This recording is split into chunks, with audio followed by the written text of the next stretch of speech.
Yeah, hi Jurgen. I know you're still to have your meeting with the Premier League, which could obviously impact on this. But in all likelihood, what are you going to say to your players with regards to toning down goal celebrations to maintain social distance?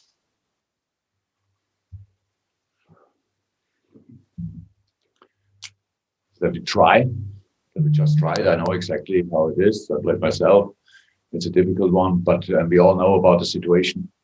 And the boys did so far an incredible job to be disciplined with all the things we had to do around that virus and pandemic.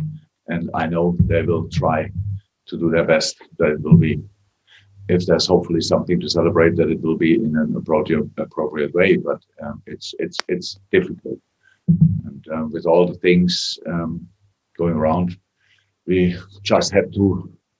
It's like others said before. It's instinct. So it's really difficult. And if you, when you run alone towards a goal, and so have the opportunity to score, and in the next situation you have to think about what you do then. It's a proper challenge, honestly. And football is an emotional game, and all these things. What we should not forget in the discussion about this is that these players are 2 or 3 times tested a week. So during the week we reduce the contact to a minimum. With all the measurements, all the things we have to do in the training ground, these are the moments, once, twice, 3 times a week, where they have to concentrate mainly on the game, on the things they have to do. And we will see. We will try how we always did. That's it. It will be your 200th game with Liverpool. And tonight, ahead of that, I know you're raising money for the Alzheimer's Society as well with Sir Kenny Dalglish and Sir Alex Ferguson. So I'm sure the rivalry with United will crop up at some point as well. But what extra edge is there when they can obviously move 6 points clear of you at the top of the table, or you can go back to the top of the table by taking all 3 points yourselves? Winning a football game and winning against United, it's enough. It's itself. So there's not necessary that there's a special add-on. So we play at home against United and we want to win. So that's all we have to think about. There's no extra add-on in that game, because they are in the situation they are. They got the points. They deserve the points they have so far, and we have ours. And the season is still a long way to go. So it's not really in it that we talk now constantly about if we win, we are ahead of them again, and then they are blah, blah, blah. You know, how it looks in the moment with all how the football they play again. Man City is 1 game behind and it's very close as well. So you have constantly to think about other teams. We don't do that. We just try to win our football games. And for this, we need to perform on our highest level, because United is good. They always were. And that's it. How likely is it you'll have Joel Matip available? And if there is a doubt, have you decided whether or not you'll drop Jordan Henderson back there again as a contingency plan? Joel is close. Does it make sense now to throw him in a game with 1 or 2 sessions, which he didn't do yet, but today and tomorrow he might be involved? To bring him, I don't know. We have to see how we have to decide it then. You have to look at him, how he will train and how it looks in training, these kind of things. But we have still different solutions, and Handel is for us very important in midfield as well. So we just have to see. But it's not decided yet. Why should I? There you go. Mandy, Premier League Productions, and then we'll go to James Mountford, then Ian from TalkSport, and Carl Markham from the Press Association. Mandy. Hi, Jurgen. I just wondered how impressed you've been with the work that Marcus Rashford has done in recent months and still continues to do. I think I said it before. It's absolutely exceptional what Marcus is doing there. He's rightly so really got some reward for that, like some honors. I don't know exactly what he all got, but it's absolutely right. It's a little bit, and I know Marcus sees it the same, a little bit ashamed that he has to do the work, that it's not understanding that these kind of things happen, but he did it because he saw the issue, because he had the same situation when he was a kid. So, and it's just great when you see somebody never forgetting his roots. And it's exceptional thing to do. On the pitch, Bruno Fernandes has had a huge impact on Manchester United. From afar, do you think that he's been the biggest thing to change the way they've played in recent months? He's an outstanding player. We played before he joined United. We played against Sporting in USA on a tour, and in that game already you could see, wow. And obviously everybody knew him, but in that game, the first time I played against, my team played against a team he was involved. You could really see he's a difference maker. And that's what he shows now. And it's settled. He's a very influential player for United, obviously involved in a lot of things. I know people talk mostly about the goal involvements, which is very important stuff, but he's a link up in a lot of other situations as well. Don't know him well enough to really can judge that, but he seems to be a leader as well. So, yeah, good signing, unfortunately, for United. Thank you. James Mountford from BBC, and then we'll go to Ian from TalkSport. James. Hi, Jurgen. Good afternoon. It's already been mentioned it's going to be your 200th league game for Liverpool tomorrow. It'll be your 100th league game at Anfield. Of 99 so far, you've only lost 4. Just how proud are you of that incredible record? Not at all, because I never thought about it, and I cannot get now proud in that second. So it looks like an okay record, but who cares about this record if we don't win the next one? So that's our life, and that's how I see it. So I'm not in for a second in the past. So far so good. We have to carry on. We have to get better, and that's all what we try. It feels like I had much more games. It's only 200, but it's a good number as well. And so, yeah, all okay, but nothing to really think about. Just on the injury front, in addition to Joel Matip, Naby Keita, how ready is he for the game, please? No, Naby's not ready for involvement. Not a big thing, but it's a little bit like with other players in the past, like when they came back from injuries, and then they, because of the amount of games, because of the situation in the squad, they had to play. Then a little injury happened again. So now we had just to put in the break and say, come, now we have really, let's settle it properly. In a moment, we have alternatives in midfield, and so we really try to give him all the time he needs to get 100% fit, and that's the situation. So no, he's not in contention for Sunday. Okay, thank you, James. Ian from TalkSport. Can I just go back to the goal celebrations, the social distancing, and the protocols? I mean, in your opinion, how close are we, if players don't get this right, to maybe losing watching football and having the mental health that the football brings? Well, it's a difficult question to answer, only because of you all make the wrong things of it. Whatever I say, you make big stories of it, and it's like nobody uses. And I understand it completely, but in this moment, nobody uses really common sense anymore. So if in this moment in time, we all wish we would know more about this virus, but we get information step by step by step, and we play now football, right? Like, I'm not sure, but 6-7 months in the pandemic, if I'm right. Maybe not, maybe it's less. Yeah, I don't know exactly, but we played for a while. In these games, during goal celebrations, as far as we scored a few goals, in that time, nothing happened. So, and I know there are different things to talk about. One is the role model we should be, but how I said, we get tested 2 or 3 times. Since it started, again, we got tested always 2 times, sometimes 3 times a week, because of international things. Even when the Premier League said 1 time is enough, then we had still 2 times a week because of Champions League. So we feel that we know between the tests there are still 2 days or whatever where you could get infected and stuff like that. It happened. It happened. We had cases. Most of them, we had pretty much all of them had when people left the bubble. So that's true as well. I mean, for private reasons, for international duties, and all of a sudden they came back and had the virus.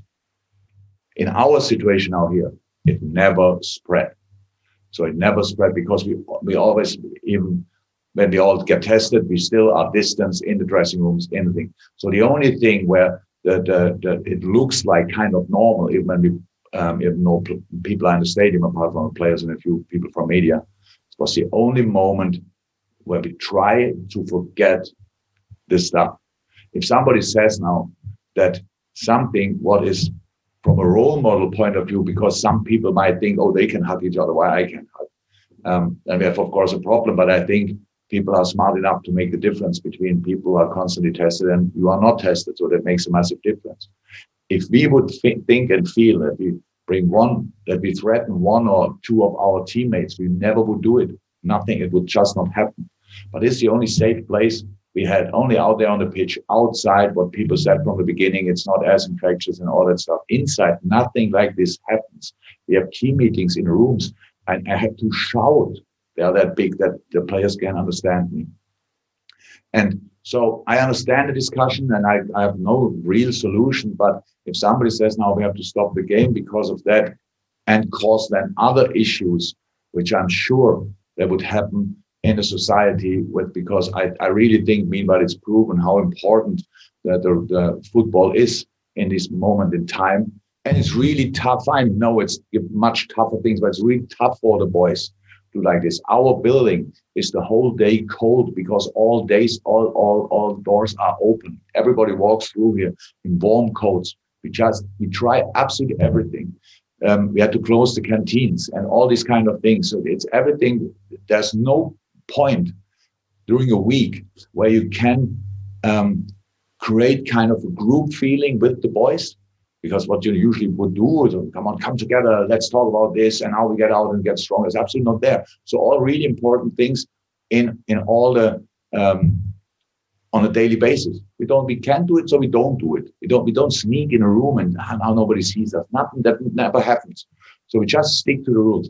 And if now somebody says, if you do this again, then we have to stop the game, I wouldn't understand, to be honest. But I'm not the decision maker. I cannot make the decisions. We follow the rules. We try everything. That's what I said in the beginning. But it's nothing happened around goal celebrations. Some good examples. Only last week when we played against Southampton, it's a good example with Danny. And I don't say that's 100% sure, but again, I said we try.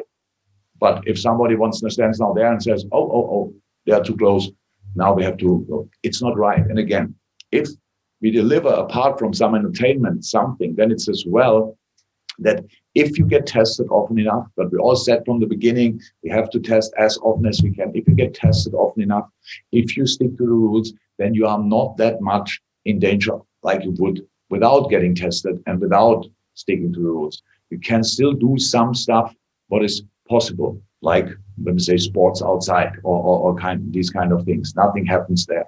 I understand that the rules have to be strict, because if we don't put out strict rules, the society is not disciplined enough to say, okay, then they said you can stay at home or you can go out, then we all know what happens. So I understand 100% that the rules have to be strict, but we have to learn from the things that worked in the past now, in the past few months as well. And football worked.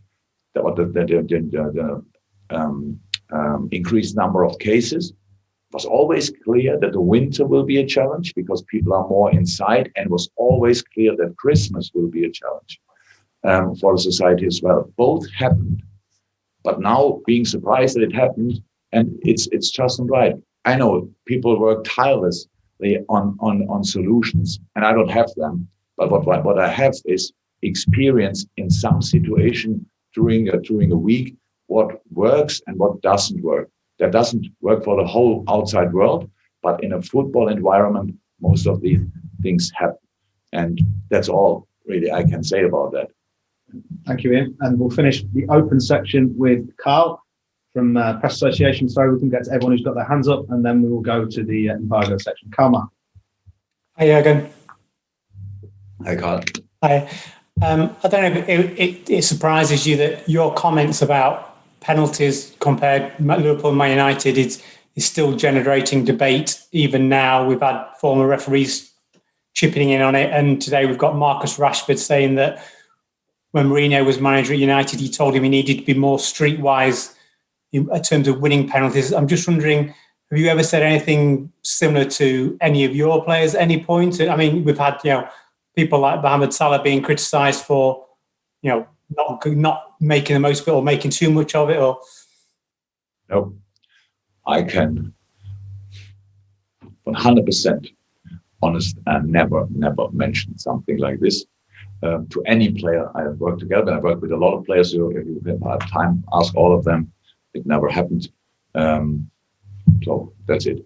Am I surprised that somebody's talking about what I said after the Southampton game? No, I'm not. Am I surprised that Mark Clattenburg speaks about it? No, I'm not sure if he got asked a lot of things. Meanwhile, long after his career, so it's nice for him that we can talk about him as well. So I'm not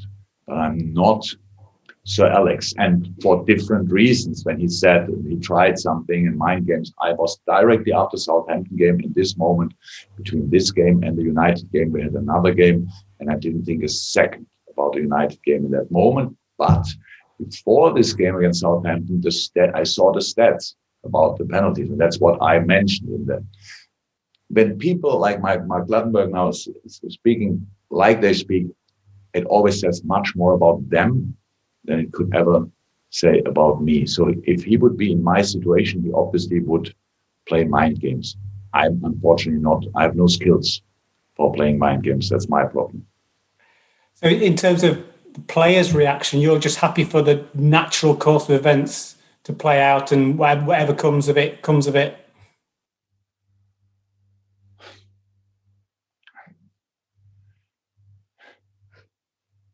Because we've seen how long do we play now behind closed doors in a pandemic? How long do we play? How long is that? It's from June. 5 months. So and now we come up with this. I know there's a new strain, the virus, and the numbers went up, which was. I think Carl's talking about. No, sorry. Right.